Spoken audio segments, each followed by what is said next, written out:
workshops, and today I'm going to do a teaching recording just to demonstrate my teaching skills. So hence the camera. Okay, so let's get started. Have you ever heard of Kant? Do people know about him? Immanuel Kant. I've heard the name. I don't know anything about it. Okay, yeah. So Kant is basically one of the greatest philosophers in Western philosophy, and he is regarded as a hi. What's your name? Sydney. Sydney. Nice to meet you. Hi. Hey. Yeah. So Immanuel Kant.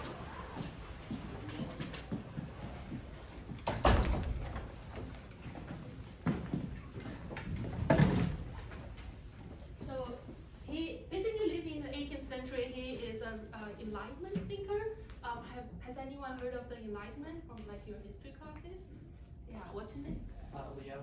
Leo. What do you think Enlightenment is about? It was a time when people had like more. It was less chaotic, so they were thinking more, and so it was just a lot of like the roots of modern thought came from Enlightenment thinkers. Okay. Yeah. You touched upon several good points. So thinking, people are starting to think and question and right. What do people? What is the faculty do? Oh, hi, Axel. Yeah. Hi.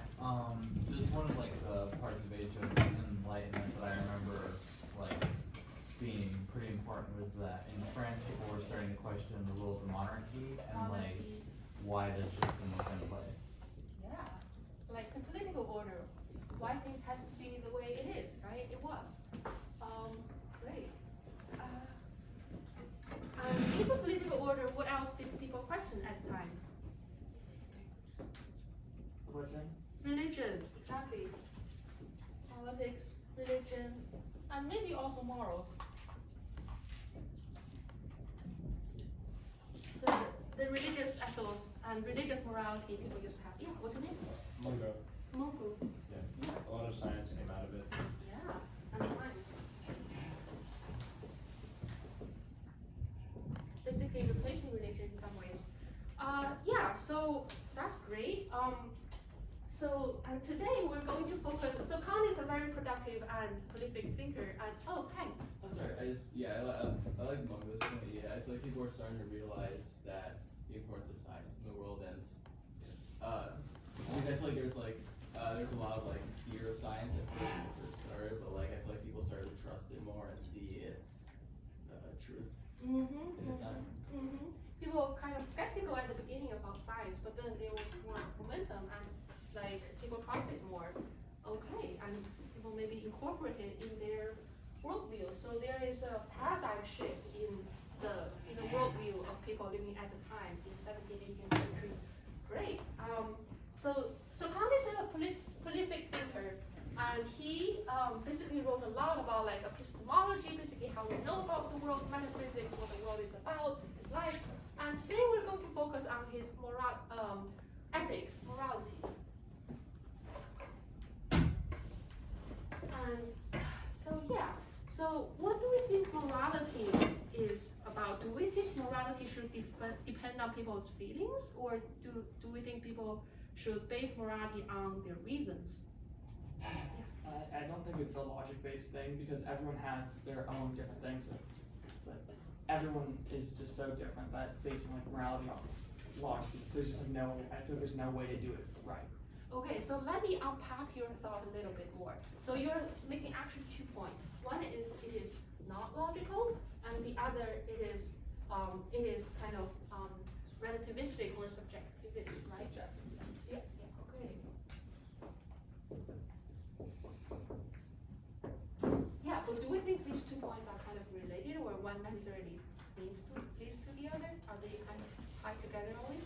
Yeah, I think if something's subjective, then it's a lot harder to define. So yeah, I do think they work together. Okay, so there seems to be some tie between subjectivity, right? Being subjective and being logical. Maybe they like mutually imply one another. Okay, yeah. There's also a big hand of culture and circumstance. Culture, circumstance.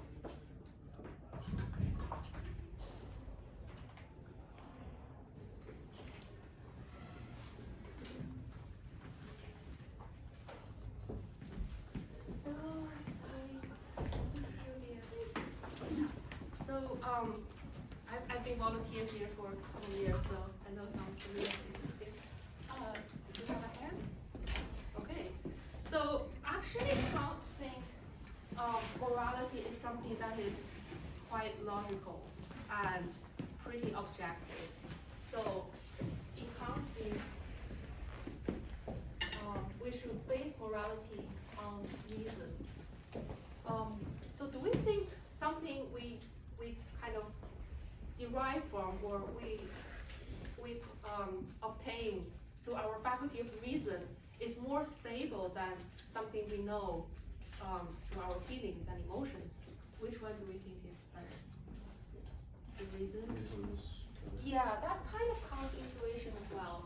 So Kant basically says morality doesn't depend on our feelings or no feelings, but it is a matter of reason. And if we base morality on reason alone, we should get a pretty good idea of what morality, the concept of morality is about. And yeah, so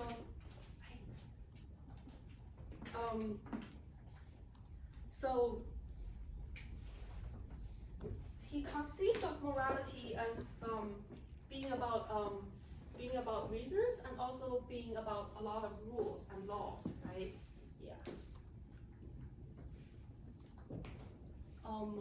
The intuition is that if you have kind of feelings and emotions are always like flimsy and they are subject to change and they change so fast because emotions are kind of unstable. So if we get to know something through our feelings and emotions, then they're not going to be like settled on like fixed grounds and like going to be stable. And remember the status quo, the kind of paradigm shift that has been happening at the time was that people were unsure about what morality should be about, because there has to be like religious Catholicism like governing like Europe for like a millennia, and then there was sudden like these discoveries made by science and which crashed with a lot of fixed beliefs by religion, and so people's like that also loosened people's like ideas about the kind of Christian or Catholic ethos at the time and ethics.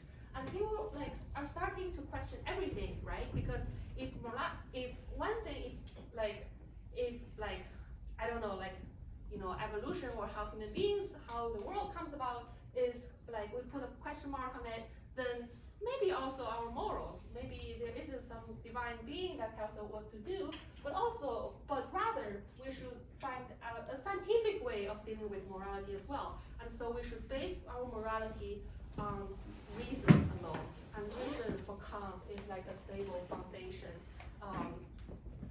epistemic access or like access of knowledge.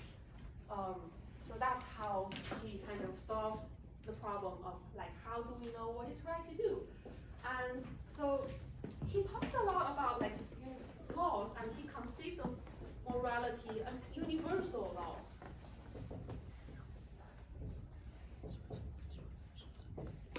Okay. Do we think like if something is a moral rule, something we ought to do, it also applies to everyone else, or is it some? Yeah. I don't think so, because like I think murder, if you're a normal person, murder is very bad. If you're in like the army and you're fighting at war, it's like such a different situation. I just think like you can't apply the same rules to everyone just because like it's so different. Right, you can't apply it to everyone, and also the circumstances also change, right? Do people agree, or do there are different thoughts? Yeah, there are some things that, like I said with culture and how that plays a role, there's some things that culture can't defend. For example, at the Nuremberg trials, the Nazi defendants said that the soldiers were just adhering to their culture, and that's definitely not a good defense for putting people in gas chambers. So. Right, yeah. But then you're touching upon a slightly self-contradictory point, right? Like, so on the one hand, their cultures should matter, but on the other hand, they shouldn't matter so that we, like, prosecute ethnicity, right? Yeah. So, like, there is a degree to which culture matters. and there has to be still some objective standard for what applies to everyone, right? Yeah, so it becomes tricky very quickly. Yeah. No, I don't actually have something. Oh, you don't have some. Okay. Yeah. Okay. Let's keep this thought for a moment, and I'm going to pass around this. Worksheet.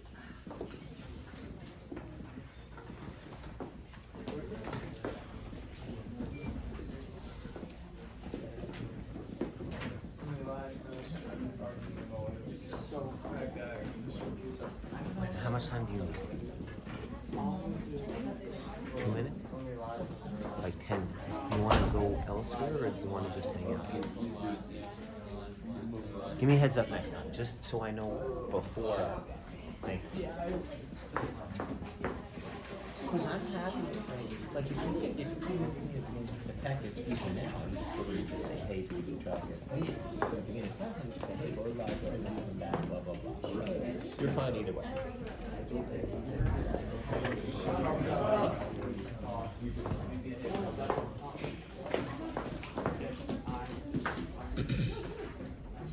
Okay. So let's go through this together. You have one extra copy? Oh, do you? Oh, do you have a copy? Please, thank you. Yeah. Maybe Joanna also wants a copy. Is Joanna? Oh, well, we'll bring one back here. Okay. Thank you. Of course. So here is an important distinction that Kant makes. So there is prudential reasons, prudential ought, and moral reasons, and moral ought. Let's take a guess. What do we think prudential means in the context of morality and what we ought to do? Okay, maybe this is our first one. So prudential means something that is of our interest to do. It is in our interest to do something that benefits us. For example, it's prudential for me in this cold weather to wear a jacket or a coat outside. And it's prudential for me to have breakfast and 3 meals a day. It's in my benefit, in my interest. But there's another kind of ought. So because I want to stay healthy, because I want to stay healthy, that's something I want, I ought to wear a jacket outside. That's prudential reasons. And moral reason or moral ought is kind of different, right? Because intuitively, what we do morally doesn't really come down to our interest, for Kant at least. So maybe now we have different reasons about like cultural differences, logic and subjectivity, but Kant really wants to found the entire edifice of morality on stable grounds, and he thought that ground was reason, right? So, and moral ought is different because for Kant, no matter what we want out of the world, or whatever benefits us, or benefit people around us, people we know, we still ought to do it, no matter what. So we don't cross, we don't jaywalk. That's also to our benefit in some sense, right? Because we might get hit by a car, but also it's kind of like we just shouldn't do it anyways, because that's kind of the rule, the traffic rule. But morality for Kant is like that. We, regardless of what comes out of it at the end, we ought not to do it. So, okay, so let's take a look at the worksheet. So hypothetical imperative. Has anyone heard of the hypothetical imperative?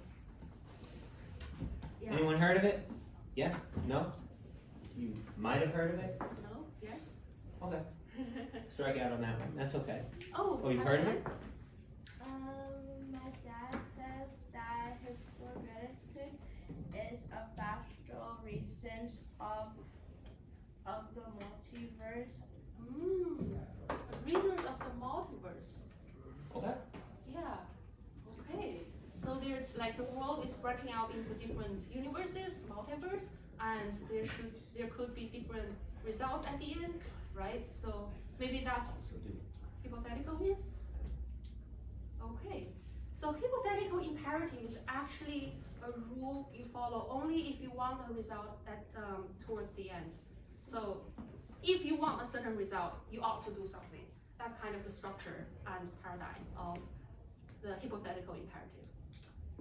So the example is if you want to study, if you want to pass the test, get an A, you ought to study, right? Straightforward, quick and simple. So, and we notice this is conditional.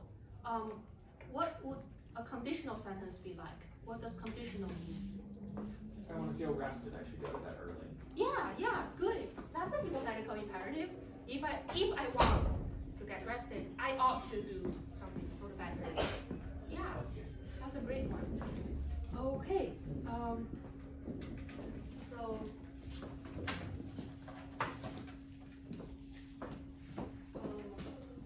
please make your own example of the hypothetical imperative on this on these sheets. Can I ask you a condition if I want to be rested and go to bed early, if I want to get a head at the bag, but if we would get another one, actually, if we got a hypothetical imperative. So one example is if I want to get an A, I ought to study tonight. The other is if I want to get rested, I ought to go to bed early, right? If I don't want to get hit by a car, I ought not to jaywalk and follow traffic rules. So that's kind of the structure of hypothetical imperative. It goes from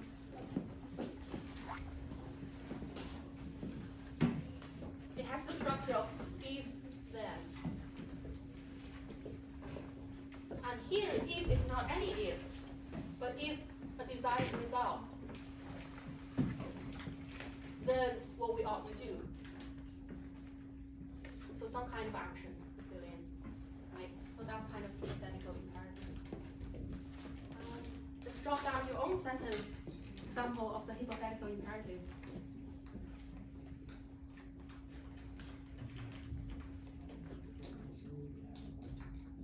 Do people have questions about this hypothetical imperative? Now we all know it. Okay.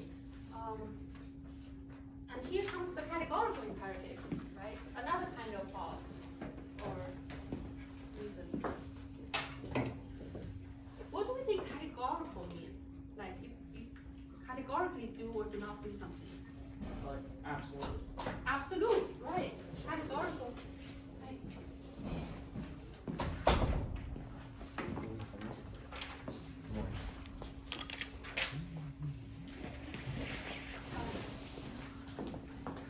We took care of it. Okay. Thank you. All right. Well, we took care of half of that. Okay. So categorical means absolute, right? Something we categorically cannot do. Hello, hi friend. Something we categorically do or do not do is something we absolutely do or do not do. We cannot do something, right? Can we think about sentence about like something we are forbidden to do? Absolutely. What we ought not to do? Absolutely, forever and always. Oh yeah. What's your name? Muiwa. Ruwan? Muiwa. Muiwa. Yeah. Yeah. I guess breaking in houses, Working in house. unless you have a warrant, someone's arrest. Sounds good. Yeah. We ought not to break into a house or without a warrant. But other rules out there, we categorically or absolutely cannot do or ought to do. Oh yeah, what's your name? Wiley, Wiley. like eat other humans, like that, for everything. Wait, what? Oh wow. Cannibalism, yeah. Oh wow, that's pretty intense. That's more intense than I kind of the caliber I imagined. Okay, don't eat other humans. Okay, yeah.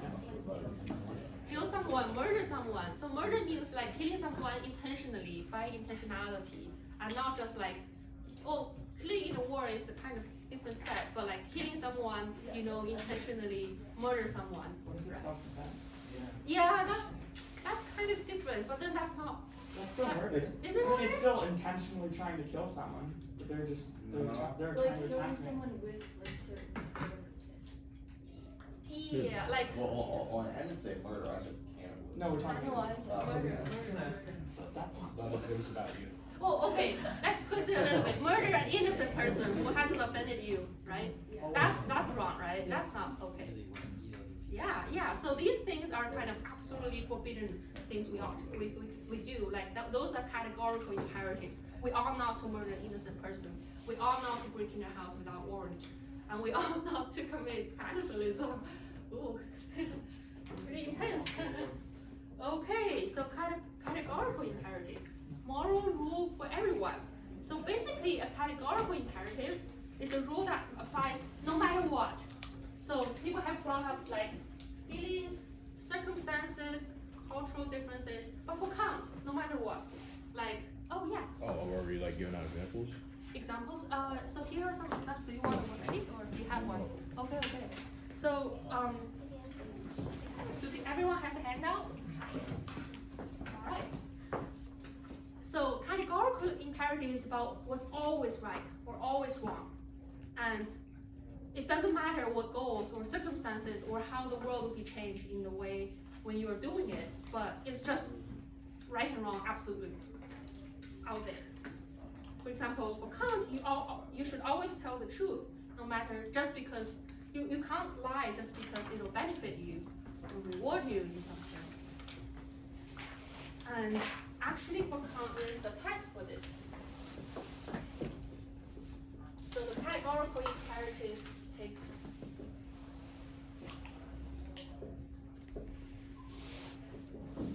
the form, I ought to do something no matter what. No matter what circumstances, what comes out of it, the consequences, my feelings, what I feel about it, yeah. And there's a test for it. The test is, is it something good? Or is it something bad? Is it something absolutely warranted, or is it something forbidden? It has to be decided by what if everyone does it, right? So maybe you like litter on the street, like not in a bin, but just anywhere on the street. And then someone tells you, what if everyone does it? And then you cannot really walk on the street without like encountering some kind of foul smell. Yeah. These are personal actions. Oh, what do you mean by We're talking personal? about, things that we could theoretically personally do, or these are like more larger things. Okay, it actually applies to all levels of action. It applies to things like private acts we do, like maybe even in secrecy to ourselves, for our friends, people nobody knows, but we're not to do it. Or we ought to do something that is more grand, like donate for like a noble cause, or something that is more elevated, higher level, affects more people. So the test is basically, the categorical imperative test is basically, what if everyone does it? If everyone does it, the world is still okay, then this is permitted. If everyone does it and it's not okay, the world kind of breaks down, the fabric of morality breaks down, then that's not okay, that's forbidden. So this is called the categorical imperative test, also called the universal law test, because for Kant, right, he bases morality on reason, and he conceived of morality as a set of rules, universal rules, that applies to everyone. And because he has this kind of agenda, or like preset notion about what moral law is about, he says everything should take the form of universal laws.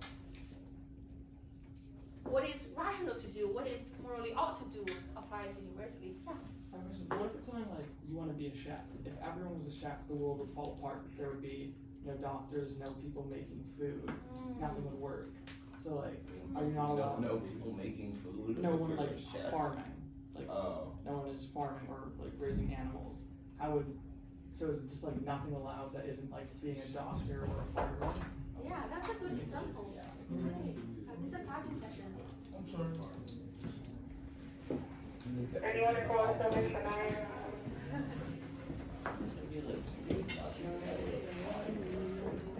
Yeah, so Kant would actually think about being a chef, becoming a chef to be some kind of hypothetical imperative. And it's okay. This is a good one actually. This is a good objection. But he will probably say that some personal development, some career you want is some kind of thing you can add to the world. He said it's a moral art to develop one's talents and to not let one's talents lay waste. So if you're a talented chef, you love cooking, you're a best cook, like in your community, then go ahead and become a chef. But if you have other talents like the piano, if you're great at violin, good at math or poetry, then develop that. So for him, that's a more general rule. Like developing your talents is something he calls it meritorious duty, something that is a duty, but it is good to have regardless of kind of the more specific contents. But then I think you were touching on a good point because Kant actually doesn't specify how specific the rules ought to be. Like throughout this corpus, he never said, oh, like becoming a chef ought to be a rule, or like developing your talent ought to be a rule. This is kind of like a little bug in his system because he never specified how specific or general a rule ought to be, and that could run into problems when we apply the universal law test or the categorical imperative test, what everyone does. Okay, so some examples is if everyone lied, if everyone in the world lies when they speak, we cannot trust anyone, right? And kind of the practice of speaking to one another and listening to one another, that practice just breaks down. And the same with promising. If we make false promises, when we make the promise, intentionally make a false promise just to deceive someone, deceive our friends, the practice, the institution of promising just breaks down, and we can no longer trust anyone's promises if everyone starts doing it, and that's no good. And the world, morality, and like human relationships and trust just breaks down. So that doesn't really fit into doesn't pass the categorical imperative test or the universal law test. Yeah, so let's make some of your own examples, what we ought to do no matter what, or what we ought not to do no matter what. And please write on the same piece of paper, like maybe with a 2 or 3, because we just did the hypothetical imperative. Or maybe on the back of the paper, if you want. Do you have a piece of paper? No.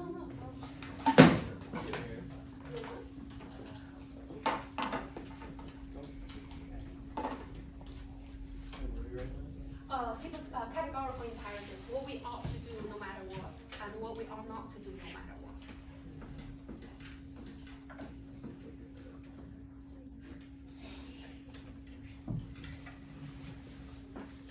Well, please, thank you.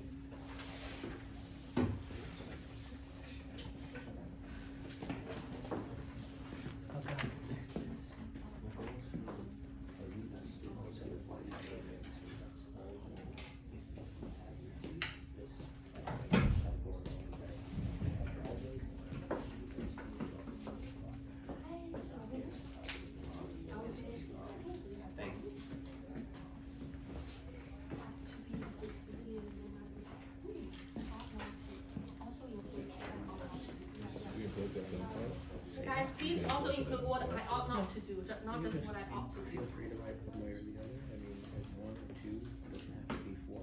Whatever makes you comfortable.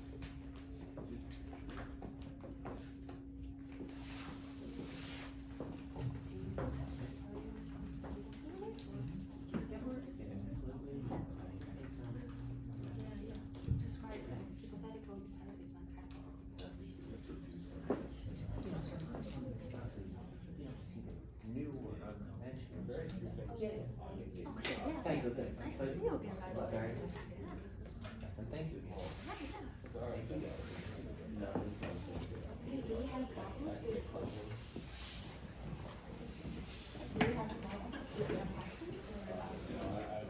More regression, cleansing,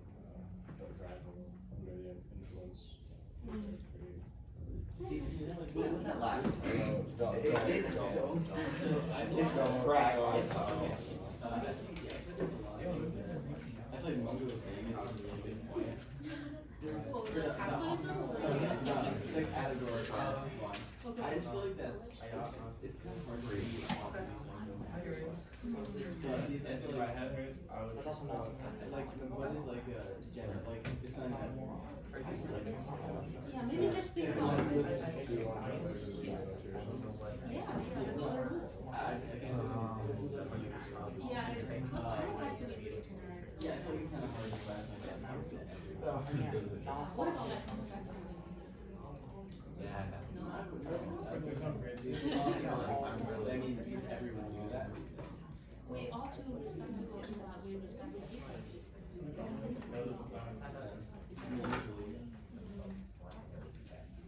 Yeah, it's hard. I think we ought to. Maybe there was actually more like provisions of negative. Well, I would say this works, you know, with like criminals, because we don't gain anything from treating people like animals. This is so much Like, for example, slavery. So where do you have a statement?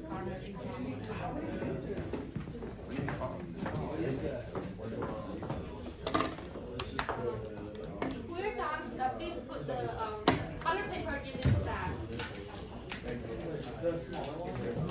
Yeah, yeah. Wait, what's my character? What's the non-stop?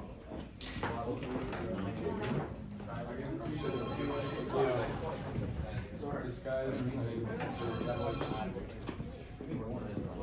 I mean, it's forever, but what's he trying to defend?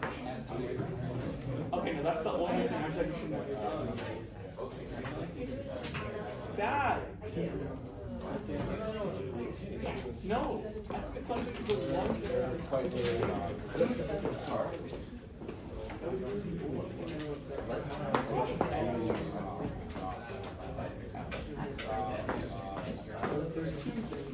Okay, hi class.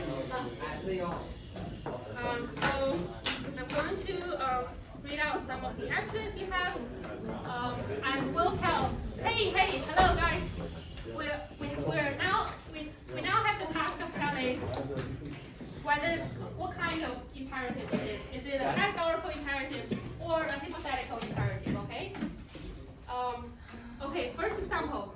If I want to see a movie, I ought to buy tickets. Is that categorical or hypothetical? Hypothetical, correct.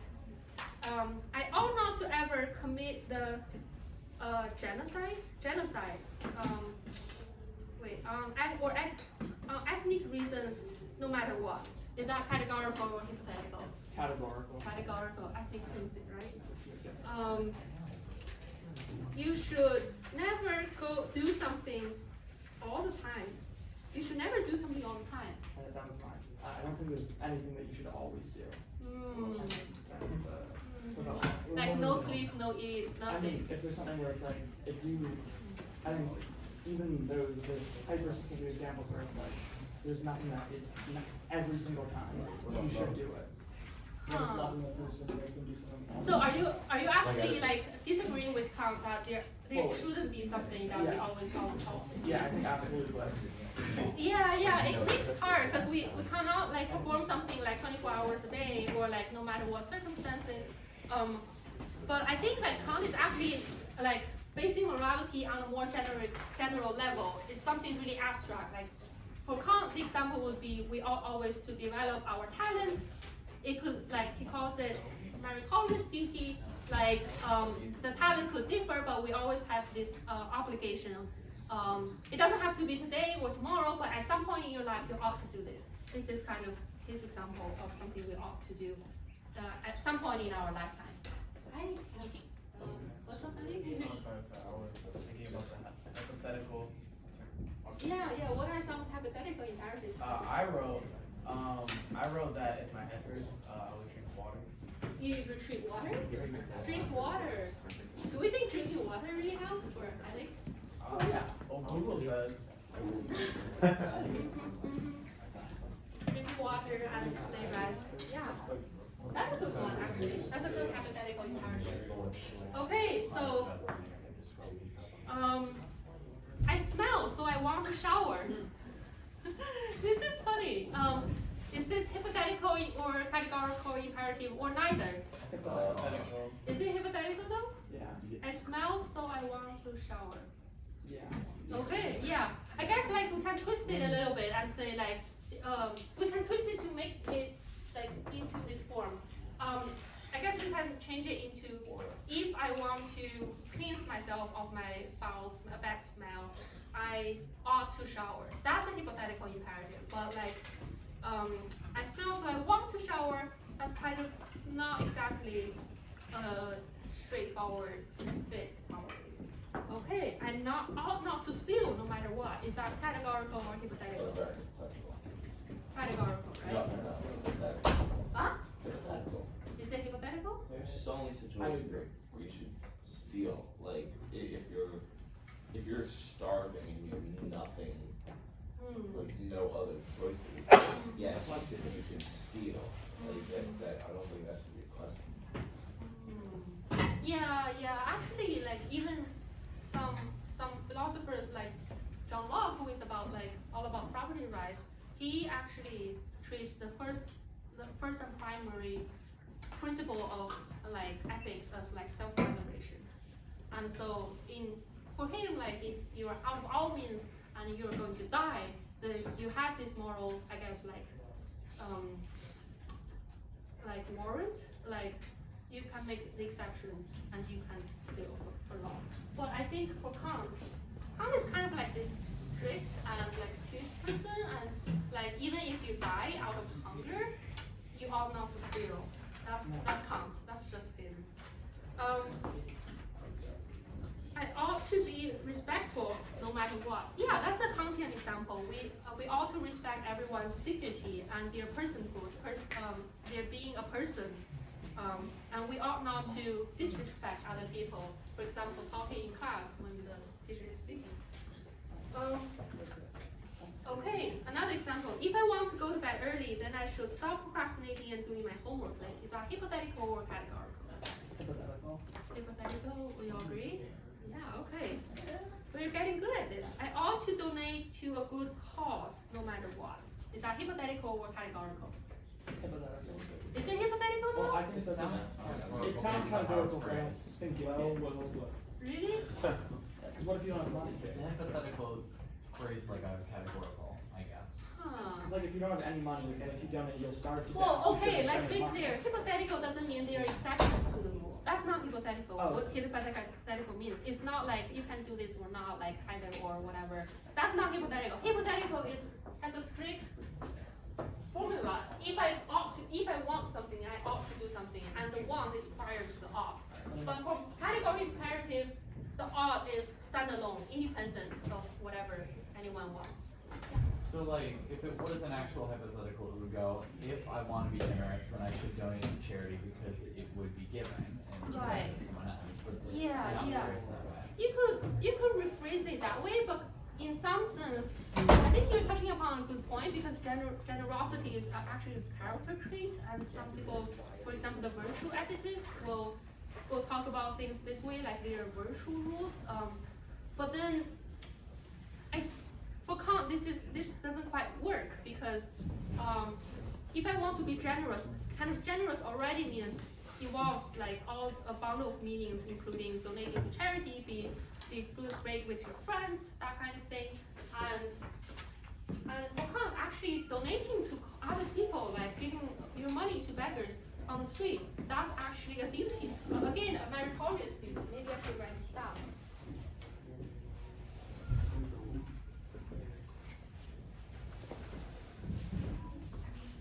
So meritorious duty is a kind of duty that doesn't specify the time and space we do it, but at some point in our life we ought to do it, like developing our talent and also giving away some of our portion of our money. So for Kant, just imagine a world where nobody gives to any beggar, and in some sense that like the social safety net kind of breaks down, and it's a deplorable world or society we will be living in, right? if nobody gives to anything to anyone, to any people in need. That's not the world we want to be living in, right? So for Kant, that's something we ought to do. A positive thing, a positive duty we ought to do. Donating to charity, or giving away some money to people at some point in our lives. Sorry, when the constant? 47. 47. Yep. Okay, that's minutes. Maybe I'll read 2 more. Yeah, or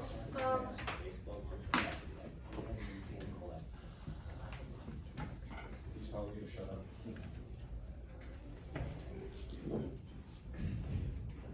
I think a really good way to kind of like draw out or like picture what Kant is about, is talking about or has in mind. The basic picture he has in mind is this distinction between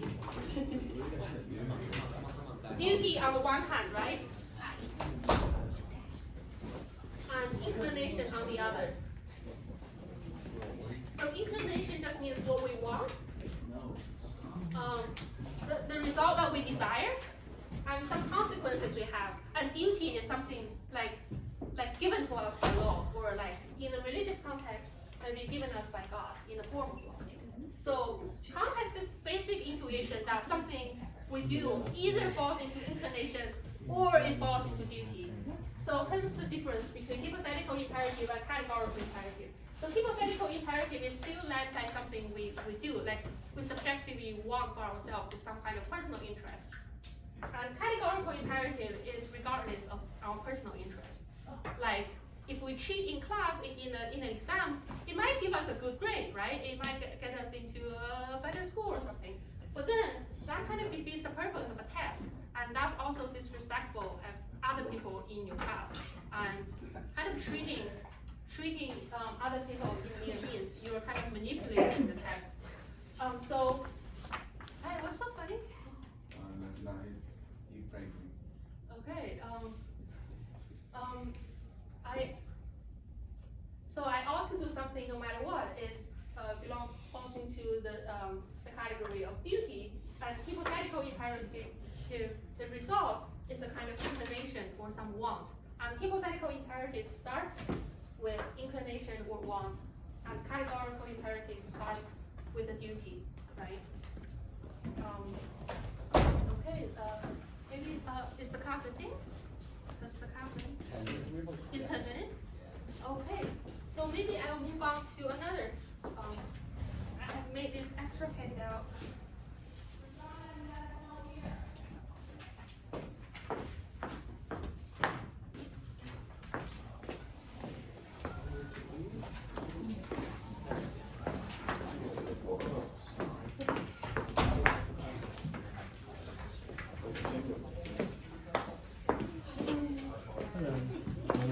Are you recording Yeah. DJ? Yeah. I'm a student teacher as well. Oh, okay. Do we all have a handout with us? Hi, what's your name? Do you want a handout? Oh, I'm the secretary. Oh, you're secretary. Okay, sorry. I didn't know. I You look look so young. Thank you, but no, I'm the secretary. I'm pushing 31, baby. Okay. Well, I can't tell, obviously, but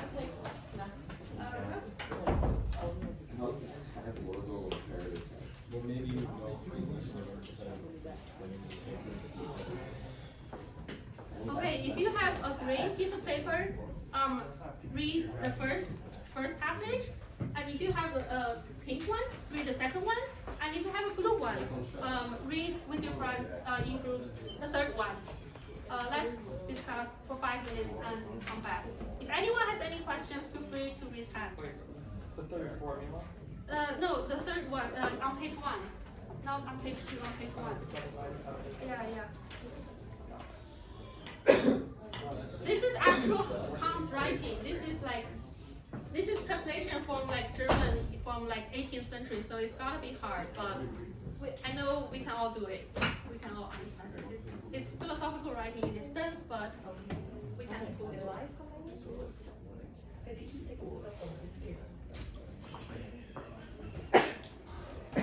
Do you have handouts? Okay. So right now we are working on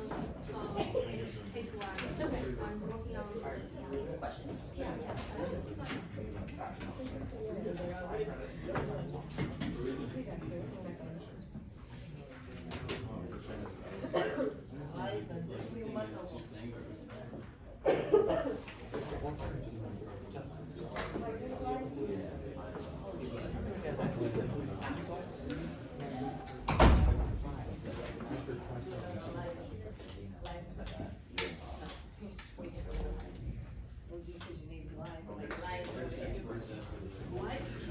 Just like that?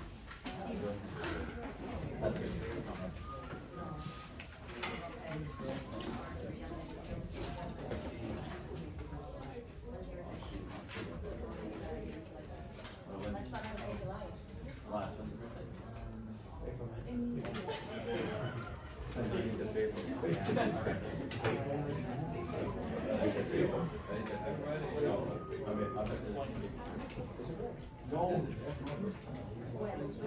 April Fool's is not, no, April Fool's is not.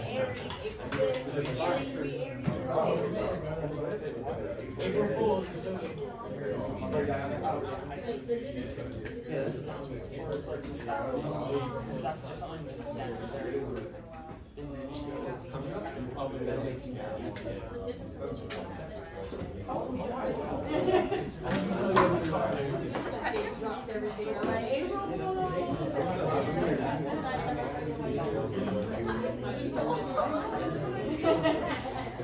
Yeah, you do it because you all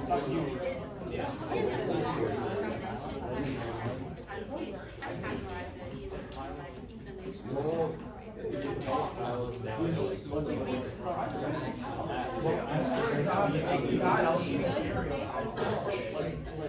Yeah, but then that's kind of secondary, like. I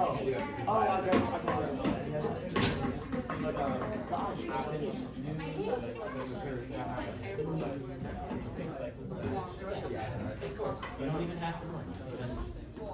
We have so much time. There's classes that We have questions? 7.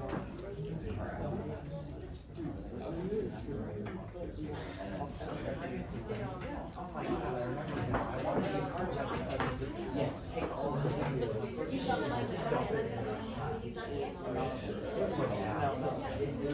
They're supposed to be short. Why did you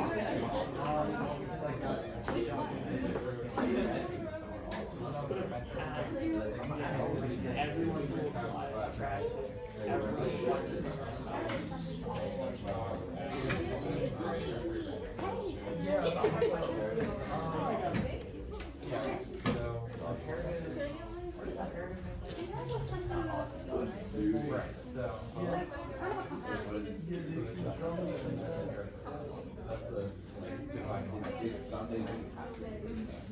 But imperative, it's like someone's telling you to choose a department, it's like to accomplish this, it's not like, this is almost necessary.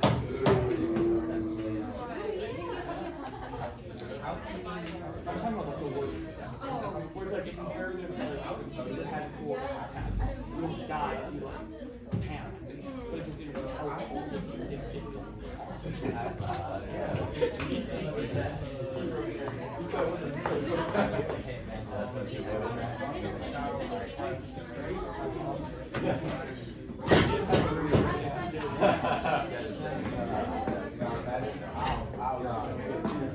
so funny how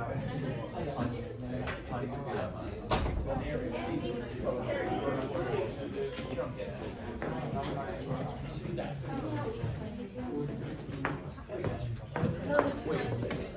Hey, do you want to start this?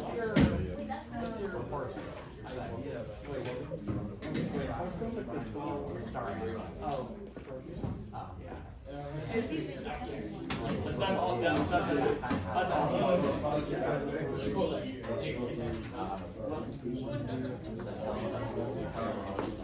Okay, let's come back. Let's come back.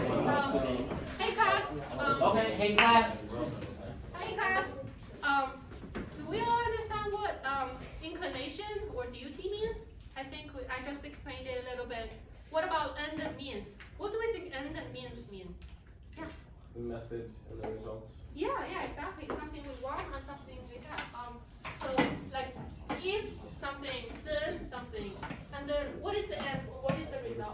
is like the end, what is the means?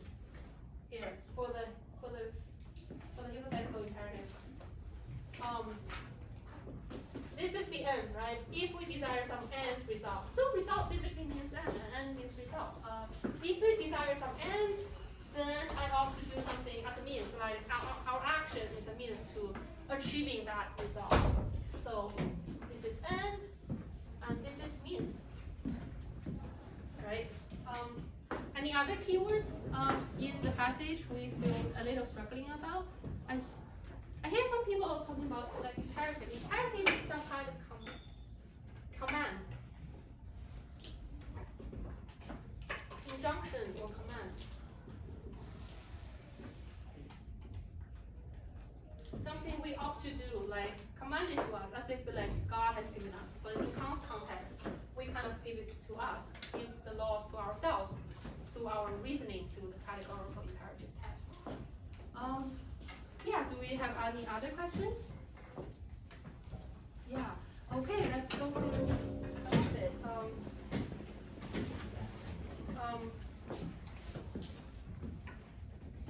Let's begin with the second one. What is duty and how does it relate to practical law for Kant?